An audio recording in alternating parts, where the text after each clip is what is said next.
Hello everyone, welcome to our YouTube channel offshore classes. जैसा कि आप सबको पता है कि आपके एग्ज़ाम्स अब बहुत जल्दी होने वाले हैं, चाहे एसएससी जेई की बात करें हम, चाहे जेके पीएससी एई की बात करें हम, या फिर जेके एसएसबी जेई की बात करें हम। तीनों के एग्ज़ाम जो हैं आपको अक्टूबर नवंबर के महीनों में ही देखने को मिलेंगे। तो इसलिए जो है हम यहाँ से अपने प्रैक्टिस सेशंस स्टार्ट करने जा रहे हैं। तो आज का जो प्रैक्टिस सेशन हमने रखा है ये है वाटर सप्लाई इंजीनियरिंग बेस्ड।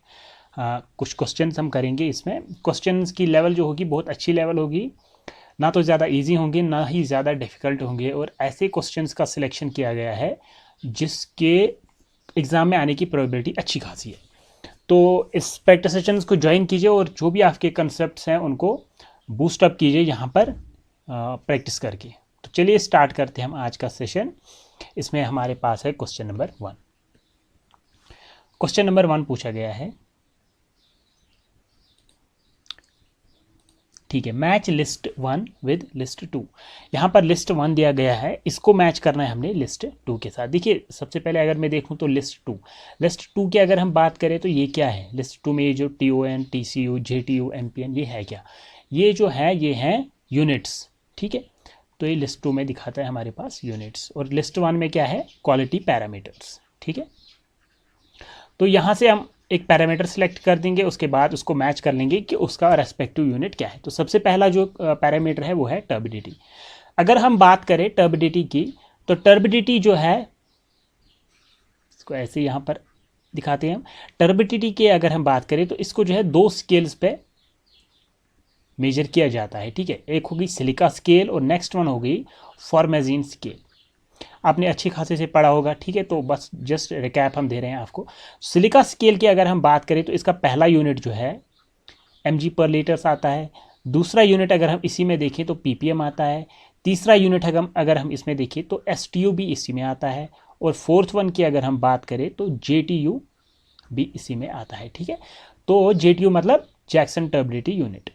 और अगर फॉर्मेजीन स्केल पे देखें तो इसमें कौन कौन सा आता है, एक तो आता है mg/लीटर, एक आता है ppm वाला, और एक आता है इसमें FTU। ठीक है, और एक आता है आपके पास NTU। और इन सब में अगर हम इंपॉर्टेंट बात करें तो ये NTU है। NTU मतलब जो प्रेजेंट क्वालिटी चेक किया जाता है वाटर का, तो वो NTU यूनिट्स पे के बेस पे किया जाता है। ठीक है, तो टर्बिडिटी का अगर हम यूनिट देखें यहाँ पर इनमें से कौन है, तो हमें मिल गया TON तो नहीं है, TCU, JTU, तो ये है आपका JTU। ठीक है, तो हमने टर्बिडिटी को यहाँ पर ऐसे मैच कर लिया JTU के साथ। ठीक है, ओके, नेक्स्ट हम बात करते हैं पैथोजेंस की।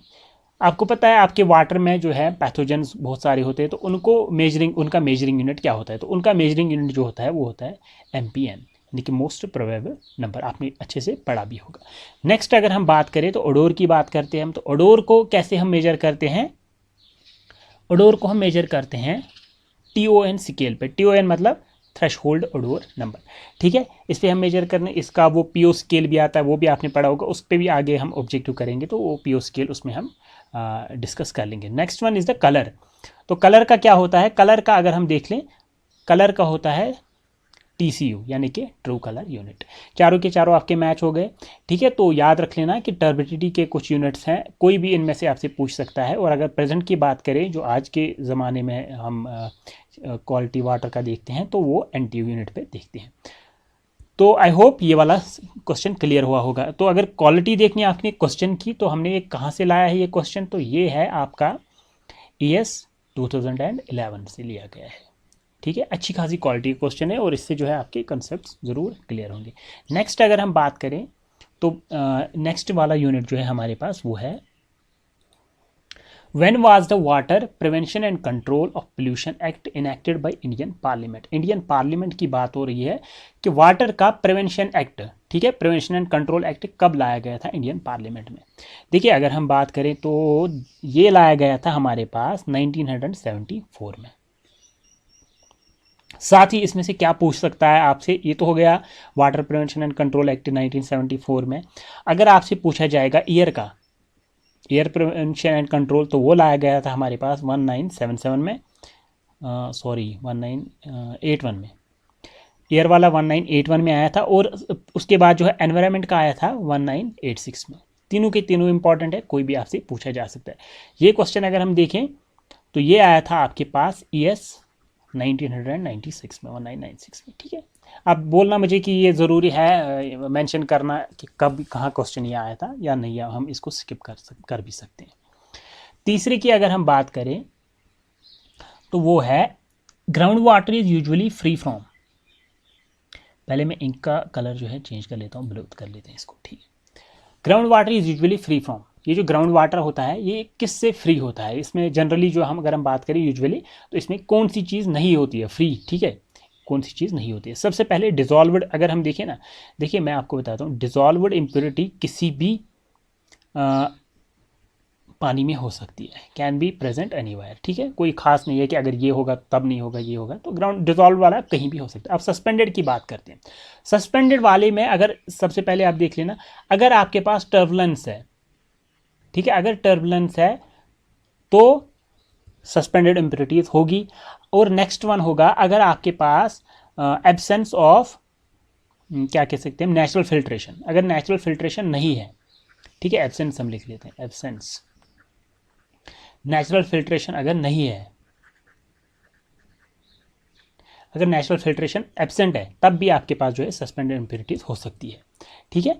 तो यहाँ पर देख लेना, पूछ क्या रहा है, ग्राउंड वाटर का पूछ रहा है, तो ग्राउंड वाटर आप देख लीजिए, ग्राउंड वाटर में क्या टर्बुलेंस होगी, नहीं, ग्राउंड वाटर तो बिल्कुल लेमिनार फ्लो हो रहा है, टर्बुलेंस का तो कंसेप्ट ही नहीं है ग्राउंड वाटर में, क्योंकि बड़ी ही धीमी वेलोसिटी से चल रहा है आपका पानी, तो टर्बुलेंस नहीं होगा यहाँ पर, ठीक है। जब टर्बुलेंस ही नहीं है तो सस्पेंडेड इम्प्योरिटीज नहीं होगी। और सेकंड अगर हम देख लें नेचुरल फिल्ट्रेशन, नेचुरल फिल्ट्रेशन होती है ग्राउंड वाटर में, ठीक है, क्योंकि बहुत सारी लेयर से पास होता है, तो ऑब्वियसली बात है नेचुरल फिल्ट्रेशन होती है इसमें, ठीक है। तो इसमें क्या आ सकता है, सिर्फ और सिर्फ डिजॉल्व इम्प्योरिटीज आ सकते हैं, सस्पेंडेड वाली इम्प्योरिटीज इसमें नहीं आ सकती हैं। नेक्स्ट अगर हम बात करें तो वो है which of the following is used to determine small colour densities, ठीक है, which of the following is used to determine small colour densities. Small colour densities हमने देखना है कि किस वाले पे होता है, स्मॉल कलर डेंसिटीज, ठीक है। सबसे पहले टर्बिडिटी मीटर, टर्बिडिटी मीटर अभी हमने देख लिया, ये किसके लिए हमें काम आता है, टर्बिडिटी मेजर करने के लिए।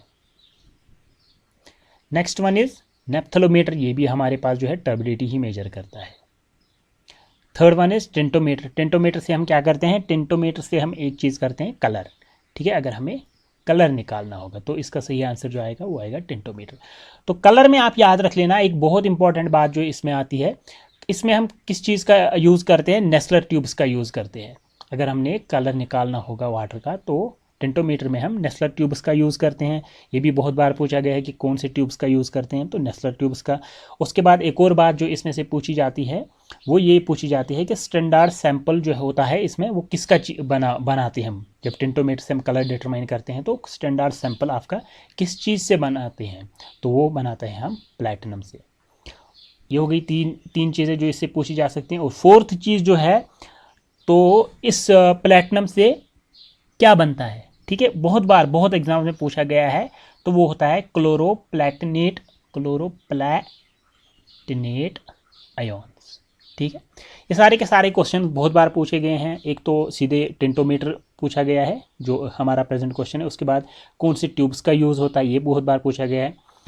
थर्ड वन जो था कि स्टैंडर्ड सैंपल जो है किसका होता है, प्लैटिनम का होता है, तो उसमें कौन सा आयन बनता है, तो क्लोरोप्लैटिनेट आयन बनता है, ठीक है। तो 4 क्वेश्चन आपके एक ही क्वेश्चन से निकल गए, ठीक है। फिर अगर हम बात करें हाइग्रोमीटर की, हाइग्रोमीटर किस काम आता है हमारे पास, ह्यूमिडिटी मेजर करने के लिए। देखिए हमारी जो एम होती है कि चारों के चारों ऑप्शंस को आपको अच्छे से एक्सप्लेन करें। ऐसा नहीं है कि एक ही ऑप्शन जो भी है उसी को हम लेके चलते हैं। हमने चारों के चारों ऑप्शंस को एक्सप्लेन किया और साथ ही साथ जो है सराउंडिंग वाले क्वेश्चंस जो इसके आसपास वाले क्वेश्चन है उनको भी हमने यहाँ पर डिस्कस कर लिया। तो अगर आप इसको एक ही क्वेश्चन मानोगे तो फिर वो तो गलत बात होगी, ठीक है, क्योंकि इसमें मिनिमम 1 2 3 4 5 6 7 क्वेश्चन इसमें एक ही वाले में थे, ठीक है।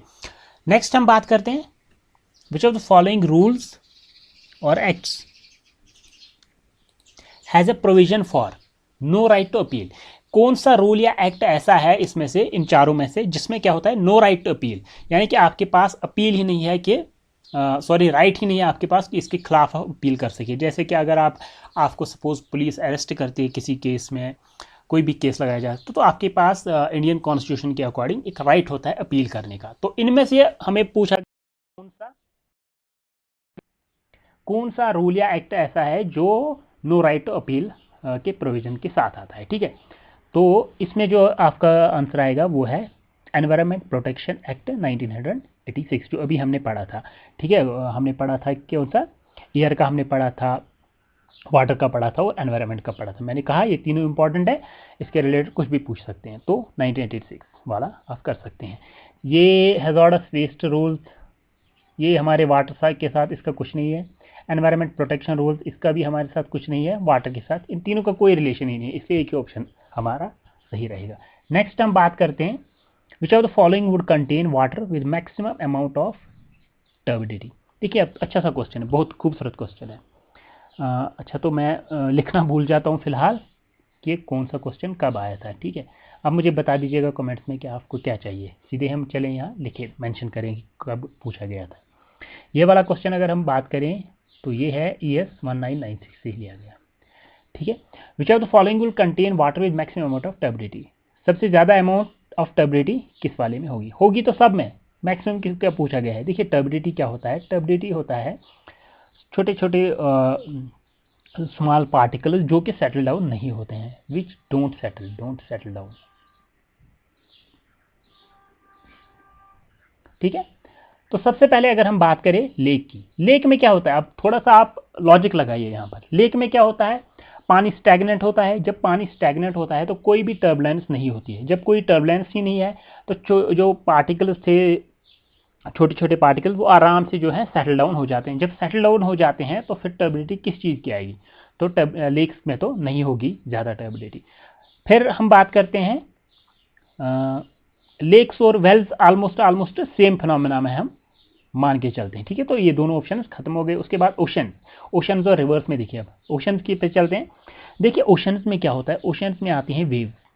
ठीक है, जब वेव्स आती हैं ओशंस में तो क्या उस वेव्स की वजह से क्या होता है, उसमें जो आता है टर्बुलेंस आता है। ठीक है, जब उसमें टर्बुलेंस आएगा तो ऑब्वियस सी बात है वो उन पार्टिकल्स को सेटल डाउन नहीं होने देगा। ऐसा बिल्कुल हमारा लॉजिक सही है।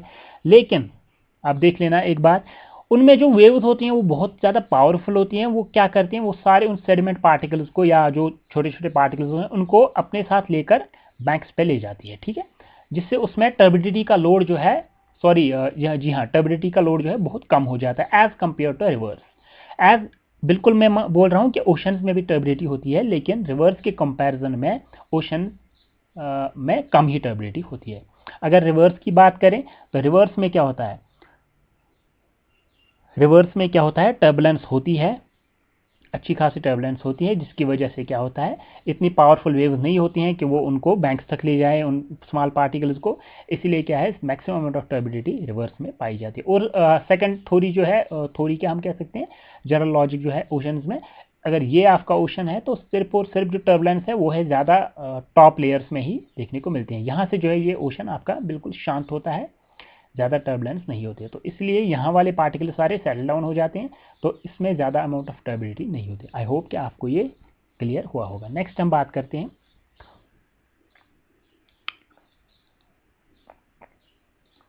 1 NTU।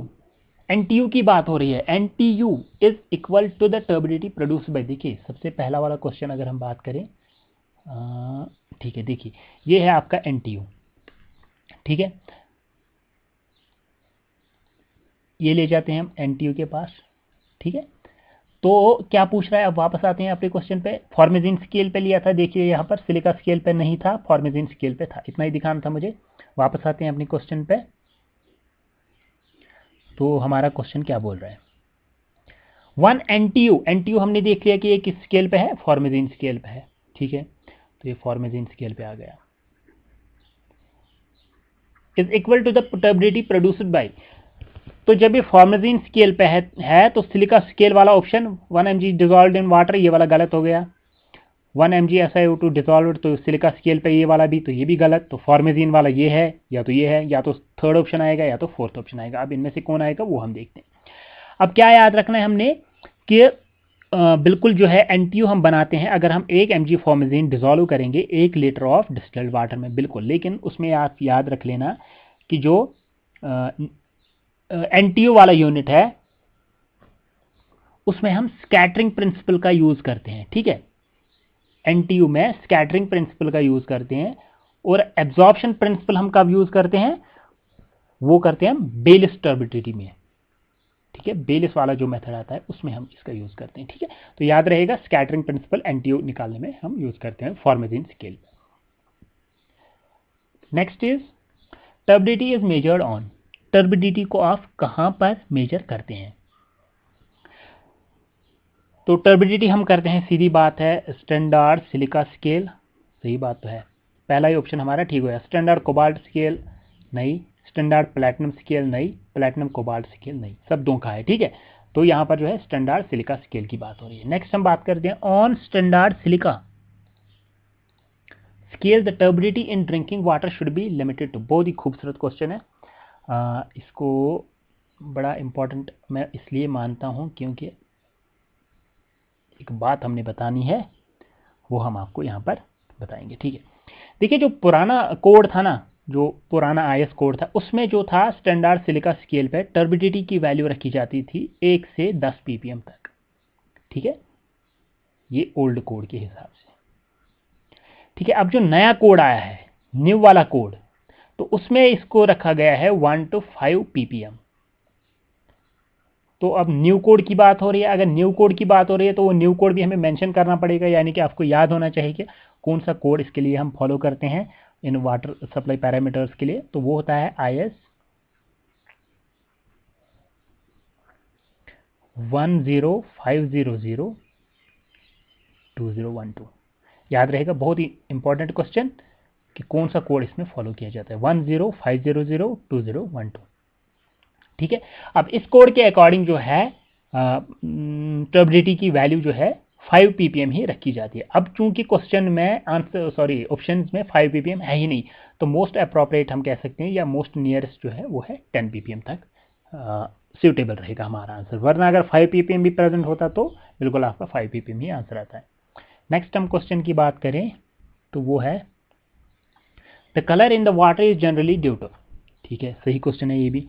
कलर जो है पानी में, ये कहाँ पर, मतलब ये किसकी वजह से है? अगर हम बात करें तो ये आपका यूपी AE में आया था एक बार, और साथ ही साथ हिमाचल प्रदेश के JEE एग्जाम में आया था। बहुत ही खूबसूरत क्वेश्चन है, ये भी कॉन्सेप्चुअल क्वेश्चन है।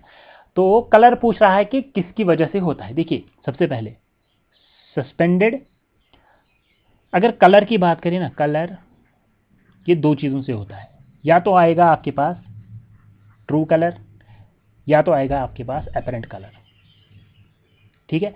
ट्रू कलर यानी कि जो सच में ही होगा, एपरेंट कलर जो सिर्फ हमें दिखता होगा, ऐसा ज़रूरी नहीं कि वैसा सच हो, ठीक है। अब ट्रू कलर जो होता है ये किसकी वजह से होता है? ये होता है डिजॉल्व इम्प्योरिटीज़ की वजह से। ट्रू कलर की हम बात कर रहे हैं, और इसको रिमूव करना बहुत ज़्यादा मुश्किल होता है, ठीक है। इसको हम ज़्यादा रिमूव नहीं कर सकते हैं, डिजॉल्व को, मतलब कॉम्प्लिकेटेड प्रोसेस लगते हैं। एपरेंट कलर जो होता है ये किसकी वजह से होता है? सस्पेंडेड वाले। सस्पेंडेड वाले यानी कि जो सेटल डाउन ना हुए हों, अभी पानी में सस्पेंशन में होंगे। जब सस्पेंशन में होंगे तो हमें कुछ और ही कलर उनकी वजह से दिखेगा, ठीक है। तो अगर ये हम रिमूव कर लें, ये सस्पेंडेड वाले, ये रिमूव करना आसान है as compared to the dissolved. तो अगर ये हम रिमूव कर लें सस्पेंडेड इम्प्योरिटीज, तो इसमें कोई भी कलर नहीं बचेगा फिर, ठीक है। मतलब बचेगा डिजॉल्व वाला, तो उसको हम खुद ही बोल रहे हैं कि वो उतना रिमूव करना इतना आसान नहीं है। तो इसलिए हम क्या कहेंगे कि अगर हमने सस्पेंडेड इम्प्योरिटीज हमने रिमूव कर दी, तब हमारे पास नो कलर बच जाएगा, यानी कि पानी साफ हो जाएगा, ठीक है। तो यहाँ पर क्या है, colour in water is generally due to suspended की वजह से या डिजॉल्व की वजह से। अब आप खुद बता दीजिए, ठीक है। मैं बताऊँ आंसर या नहीं? चलो बता ही देते हैं कि ये किसकी वजह से होगा, सस्पेंडेड इम्प्योरिटीज की, सस्पेंडेड इम्प्योरिटीज को तो रिमूव कर सकते हैं, तो ये वाला गलत, तो डिसॉल्व की वजह से, ठीक है। क्योंकि सस्पेंडेड को रिमूव कर सकते हैं, जब उनको रिमूव कर सकते हैं तो वो कलर वाला ऑप्शन डिलीट हो गया वहाँ से, उनका कोई कंट्रीब्यूशन ही नहीं है। जब डिसॉल्व वाला मैं खुद बोल रहा हूँ कि उसको रिमूव नहीं कर सकते, बहुत मुश्किल होता है रिमूव करना, तब हम क्या कह सकते हैं कि जो कलर जो होता है पानी में वो डिसॉल्व इम्प्योरिटीज की वजह से ही होता है। तो आज के लिए मेरे ख्याल से 10-10 क्वेश्चन का हम शिफ्ट रखते हैं, ज़्यादा भी ना हो कि लंबी ज़्यादा सेशन ना जाए। तो उम्मीद है कि आपको अच्छा लगा होगा सेशन। कंसेप्चुअल ही क्वेश्चन थे हमारे सारे। फिर भी अगर आप कुछ इंप्रूवमेंट और लाना चाहते हैं तो प्लीज़ कमेंट्स में बता दीजिएगा, और साथ ही साथ हमारे चैनल को सब्सक्राइब भी कीजिए। और साथ ही साथ अगर आपको जो है हमारे साथ जुड़ना है तो डिस्क्रिप्शन में आपको जो है टेलीग्राम और ईमेल दोनों मिल जाएंगे, उनके लिंक्स मिल जाएंगी। अब हमसे कुछ पूछना चाहते हैं तो ईमेल कीजिए, हमारे ग्रुप में जुड़ना चाहते हैं तो टेलीग्राम ग्रुप ज्वाइन कीजिएगा। और साथ ही साथ जो है एक और क्वेश्चन आपका बहुत कंटिन्यूसली आता है कि एग्ज़ाम कब होंगे, उसका अपडेट हमने ऑलरेडी दिया हुआ है। बार बार सेम ही क्वेश्चन को पूछने का ना तो कोई मतलब होता है और ना ही कुछ ऐसा चेंज होगा कि मैं वो बता दूं आपको, ठीक है। तो चलिए मिलते हैं नेक्स्ट सेशन में, तब तक के लिए गुड बाय। और साथ ही साथ कि हमारी क्लास अब आज से रेगुलर रहने वाली है। तो मिलते हैं नेक्स्ट सेशन में, तब तक के लिए गुड बाय।